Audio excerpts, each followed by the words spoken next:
வெல்லும் தமிழ்நாடு என்கின்ற இந்த மாநாடு வெல்லும் என்கின்ற செய்தியை அறிவிக்கிறது என்பதை விட உறுதியாக தமிழ்நாடு வெல்லும் என்பதை எடுத்து காட்டுகின்ற வகையில் பெருந்திரளாக கூடியிருக்கக்கூடிய தமிழ் புலிகள் அமைப்பை சார்ந்த உங்கள் அனைவருக்கும் என்னுடைய வணக்கத்தை முதலிலே பதிவு செய்து கொள்கிறேன். புலிகளின் மாநாட்டில் சிறுத்தை வருவது ஒன்றும் வியப்பல்லை.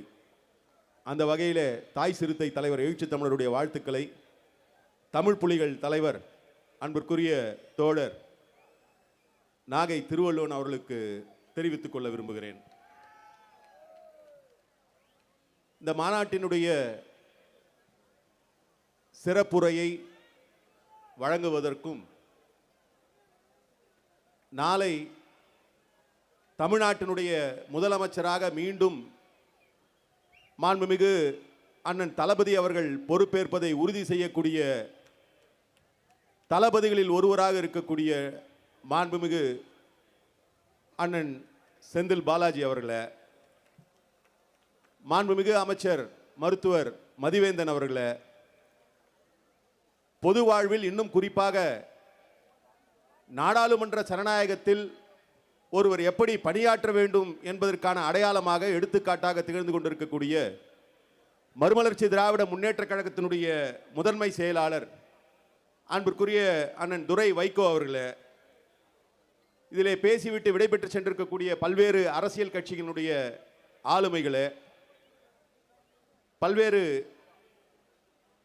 அரசியல் கட்சிகளை சார்ந்த முன்னணி பொறுப்பாளர்களை, உடன் வருகை தந்திருக்கக்கூடிய விடுதலை சிறுத்தைகள் கட்சியினுடைய மண்டல செயலாளர் அண்ணன் வேலுச்சாமி அவர்களே, வழக்கறிஞர் புகழேந்தி அவர்களே, கராத்தே இளங்கோவன் அவர்களே, அவினாசி அவர்களே, தோழர் அகரமுத்து செல்வ பெருந்தகை ஆகிய தோழர்களே, இந்த மாநாட்டில் முதலிலே பேசுகின்ற பொழுது நம்முடைய தோழர் பேரறிவாளன் அவர்கள் நம்முடைய தலைவர் தமிழ் புலியினுடைய தலைவர் அண்ணன் நாகை திருவள்ளுவனுடைய குரல் சட்டமன்றத்திலே ஒலிக்க வேண்டும் என்று தன்னுடைய விருப்பத்தை பதிவு செய்தார். உள்ளபடியே நாகை திருவள்ளுவன் அவர்களுக்கு இருக்கக்கூடிய ஆற்றலுக்கும் அறிவிற்கும் சட்டமன்றத்திற்கு செல்வது அல்லது நாடாளுமன்றத்திற்கு செல்வது ஒரு தனிநபராக செல்வது என்கின்ற நிலையிலே அவர் தன்னுடைய வாழ்க்கையை தகவமைத்துக் கொண்டிருந்தால், ஏதோ ஒரு இயக்கத்தில் கொள்கை கோட்பாட்டை பற்றியெல்லாம் கவலைப்படாமல் தன்னை ஈடுபடுத்திக் கொண்டு இந்நேரம் அவர் சட்டமன்றத்திற்கோ நாடாளுமன்றத்திற்கோ சென்றிருக்கலாம். ஆனால் தனிநபராக செல்வதை விட ஒரு சமூகத்தினுடைய அடையாளமாக ஒரு சமூகத்தை மேலெழுந்து கொண்டு வருவதற்கான முயற்சியில் அல்லது அந்த சமூகத்தினுடைய விடுதலைக்காக தன்னை அர்ப்பணித்துக் கொள்ள வேண்டும். உள்ளபடியே ஒருவராக சென்றாலும் ஒட்டுமொத்த சமூகத்தினுடைய அடையாளமாக, இன்னும் சொல்ல போனால் தான் சார்ந்திருக்கக்கூடிய சமூகம் என்பதை கடந்து தமிழ் சமூகத்தினுடைய அடையாளமாக தமிழ் தேசியத்தை தன்னுடைய உயிர் மூச்சு கொள்கையாக கொண்டு களமாட வேண்டும் என்கின்ற நிலையை தான் இன்றைக்கு ஒரு அமைப்பை உருவாக்கி இப்படி ஒரு பெரிய மாநாட்டை நடத்தி கொண்டிருக்கிறார். இங்கே இருக்கக்கூடிய நம்முடைய மாண்புமிகு அண்ணன் செந்தில் பாலாஜி அவர்களுக்கு தெரியாததல்ல, ஒரு பொதுக்கூட்டத்தை ஒருங்கிணைக்க வேண்டும் என்று சொன்னாலே எல்லா வாய்ப்புகளும் உள்ள அமைப்புகளுக்கே மிகப்பெரிய ஒரு சிரமம் இருக்கக்கூடிய நிலையில் அடிப்படையில் விளிம்பு நிலை மக்களை ஒன்று சேர அணி திரட்டி ஒரு மாபெரும் மாநாட்டை நடத்துவது என்பது அவ்வளவு எளிதான ஒரு காரியம் அல்ல. ஆனால் இன்றைக்கு அதை சிறப்பாக நம்முடைய நாகை திருவள்ளுவன் அவர்கள் செய்திருக்கிறார் என்று சொன்னால் அதற்கு காரணம் அவருடன் இருக்கக்கூடிய தளபதிகளும் அவரை நம்பி இருக்கக்கூடிய நீங்களும் தான் என்பதை எங்களால் புரிந்து கொள்ள முடிகிறது. வெறும் சட்டமன்றத்திற்கு செல்ல வேண்டும், நாடாளுமன்றத்துக்கு செல்ல வேண்டும், ஒரு அணியிலே நின்று போட்டியிட வேண்டும் என்று சொன்னால் அது ஒன்றும் பெரிய காரியம் அல்ல. அதற்கு தரகு செய்வதோ அல்லது பேச்சுவார்த்தை நடத்துவதோ என்கின்ற நிலையிலே அது போன்ற நிலையை எட்டிவிடலாம். ஆனால் எந்த கூட்டணியில் இருந்து சட்டமன்றத்திற்கு செல்ல வேண்டும், எந்த கூட்டணியில் இருந்து நாடாளுமன்றத்துக்கு செல்ல வேண்டும் என்கின்ற ஒரு கருத்தியலின் அடிப்படையில் இன்றைக்கு திமுக தலைமையிலான மாண்புமிகு அண்ணன் தளபதி தலைமையிலான இந்த கூட்டணியில் இருந்து தேர்தல் களத்தை சந்திக்க வேண்டும் என்கின்ற நிலைப்பாட்டை எடுத்திருக்கிறார். நான் இங்கே அமர்ந்து கொண்டிருந்த பொழுது என்னிடம் வழங்கப்பட்ட மாநாட்டு மலரை பார்த்து கொண்டிருந்தேன். ஒரு கொள்கை தெளிவோடு கோட்பாட்டு புரிதலோடு இருக்கக்கூடிய ஒரு தலைவர் நம்முடைய தலைவர் நாகை திருவள்ளுவன் என்பதை நம்மால் புரிந்து கொள்ள முடிகிறது.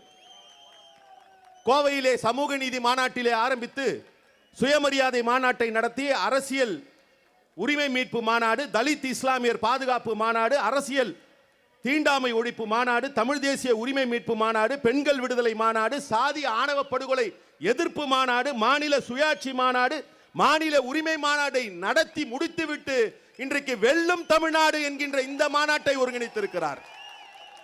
இந்த மாநாட்டின் தலைப்புகள் ஒவ்வொரு தலைப்பிலும் எத்தகைய கொள்கை கோட்பாட்டு புரிதலோடு தான் மட்டும் நடந்து செல்லாமல் தன்னை பின்பற்றி வரக்கூடிய தோழர்களையும் வழி நடத்துகிறார் நாகை திருவள்ளுவன் என்பதை நம்மால் புரிந்து கொள்ள முடிகிறது. அப்படிப்பட்ட ஒரு கொள்கை உறுதியோடு இன்றைக்கு இந்த மேடையில் இருக்கக்கூடிய எல்லோரும் தமிழ் புலிகள் என்கின்ற அமைப்பை நீங்கள் வழி நடத்தி கொண்டிருக்கிறீர்கள். அதற்கான ஒரு இன்ஸ்பிரேஷனாக, ஒரு சோர்ஸாக விடுதலை புலிகள் இருக்கிறார்கள் என்பதில் எந்த ஐயப்பாடும் இல்லை. இன்றைக்கு திராவிட முன்னேற்ற கழகம், குறிப்பாக முத்தமிழர் கலைஞர் என்கின்ற ஒரு ஆளுமை இல்லை என்று சொன்னால் இன்றைக்கு யார் யாரோ விடுதலை புலிகளை பற்றி பேசுகிறார்கள், தமிழீழத்தை பற்றி பேசுகிறார்கள். இன்றளவுக்கும் தமிழ்நாட்டிலே தமிழீழ விடுதலை வேட்கை இருக்கிறது, தமிழீழ விடுதலை பற்றி புரிதல் இருக்கிறது, தமிழீழ அரசியல் நடைபெறுகிறது என்று சொன்னால் அதற்கு வித்திட்டவர் முத்தமிழர் கலைஞர் என்பதை யாராலும் மறுத்துவிட முடியாது. அப்படிப்பட்ட திமுகவுடைய பிரதிநிதிகள் இந்த மேடையிலே இருக்கிறார்கள். தமிழீழ விடுதலை ஈழம் வெல்லும், அதனை காலம் சொல்லும் என்று சொல்லக்கூடிய விடுதலை சிறுத்தைகள் கட்சியுடைய பிரதிநிதிகள் இங்கே இருக்கிறோம். அப்படிப்பட்ட நிலையில ஒரு கொள்கை கோட்பாட்டு புரிதலோ இருக்கக்கூடிய நாகை திருவள்ளுவன் அவர்களுக்கு எல்லா வகையிலும் திராவிட முன்னேற்ற கழகம் மட்டுமல்ல, திராவிட முன்னேற்ற கழக கூட்டணியிலே இருக்கக்கூடிய கட்சிகள், குறிப்பாக விடுதலை சிறுத்தைகள் கட்சி என்றென்றைக்கும் உறுதுணையாக இருக்கும். இன்றைக்கும் சட்டமன்றம் துவங்குகின்ற பொழுது ஒவ்வொரு நாளும் திருக்குறளை ஒலித்து விட்டுதான் சட்டமன்றம் துவங்கும். முதல் நடவடிக்கையாக திருக்குறள், அங்கே சபாநாயகர் அவர்கள் திருக்குறளை வாசித்து விட்டு அதற்கு பிறகுதான் சட்டமன்ற நிகழ்வு நடக்கும். அடுத்து வர இருக்கக்கூடிய சட்டமன்றத்தில் திருக்குறள் மட்டும் ஒலிக்காது, நம்முடைய திருவள்ளுவனுடைய குரலும் ஒலிக்கும். அதற்கு நாம் அனைவரும் ஒன்று சேர்ந்து களமாடுவோம் என்று சொல்லி, இந்த மாநாடு மட்டும் வெற்றி அல்ல, இந்த மாநாடு எடுத்திருக்கக்கூடிய தலைப்பு, நாளைய தலைப்பு செய்தி அல்லது நாளைய தீர்ப்பு என்பது எந்தவித ஐயமும் இல்லை. நேற்றைக்கே நம்முடைய மாண்புமிகு தமிழ்நாடு முதலமைச்சர் தளபதி அவர்கள் விருதுநகரிலே அறிவித்து விட்டு சென்று இருக்கிறார். இன்றைக்கு அவருடைய அறிவிப்பை மெய்ப்பிக்கின்ற வகையிலே நீங்கள் கூடியிருக்கிறீர்கள். நிச்சயம் நம்முடைய நோக்கம் வெல்லும், தமிழ்நாடு வெல்லும். அதனை உறுதியாக நாளை வருகிற காலம் சொல்லும். நன்றி, வணக்கம். நன்றி. மாண்புமிகு SS பாலாஜி MLA அவர்களுக்கு தற்போது தமிழ் புலிகள் கட்சியின் தலைவர் நினைவு பரிசினை வழங்குவார். அடுத்ததாக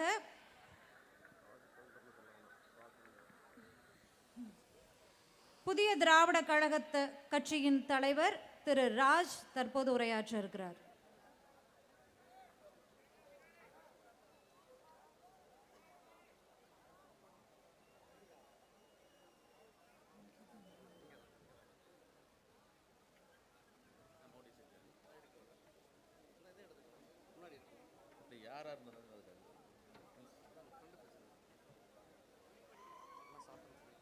ஓகே, தேங்க்யூ.